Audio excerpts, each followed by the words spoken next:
Terima kasih Anda masih bersama kami. Pemirsa, Kejaksaan Negeri Karo kembali menetapkan Kepala Dinas Lingkungan Hidup Kabupaten Karo sebagai tersangka kasus dugaan tindak pidana korupsi pada kegiatan pengelolaan areal pemakaman umum di Desa Salit, Kecamatan Merek, Kabupaten Karo tahun 2019 dengan pagu anggaran sekitar 3 miliar rupiah.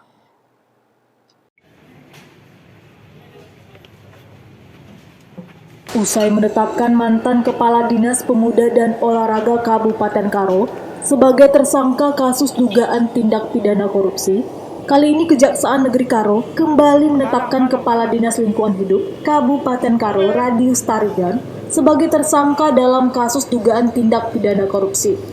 Penetapan tersangka ini pun dilakukan usai penyidik dari Kejaksaan Negeri Karo melakukan pemeriksaan saksi dan mencari alat bukti adanya tindak pidana korupsi yang dilakukan tersangka.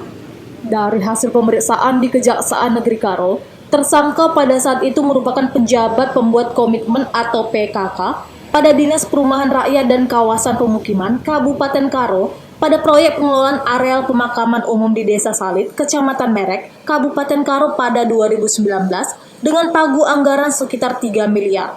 Dari hasil pemeriksaan Badan Pemeriksa Keuangan menemukan adanya kerugian negara mencapai angka 500 juta, di mana proyek pengerjaan tidak sesuai dengan kesepakatan.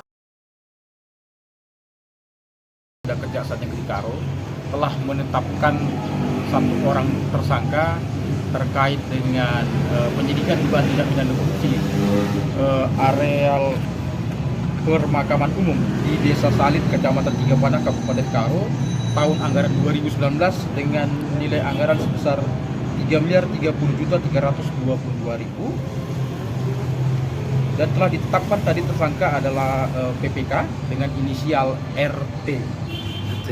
Kita tetapkan tersangka, selanjutnya penyidik tadi telah melakukan penahanan terhadap tersangka RT selama 20 hari.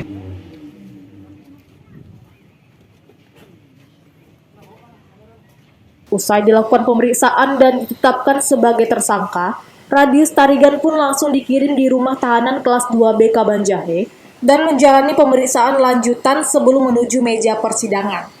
Atas perbuatannya, tersangka pun terancam pasal 2 ayat 1 dan pasal 3 Undang-Undang Tindak Pidana Korupsi dengan ancaman hukuman 20 tahun penjara. Chandra Bukit melaporkan dari Karo untuk Evarina TV.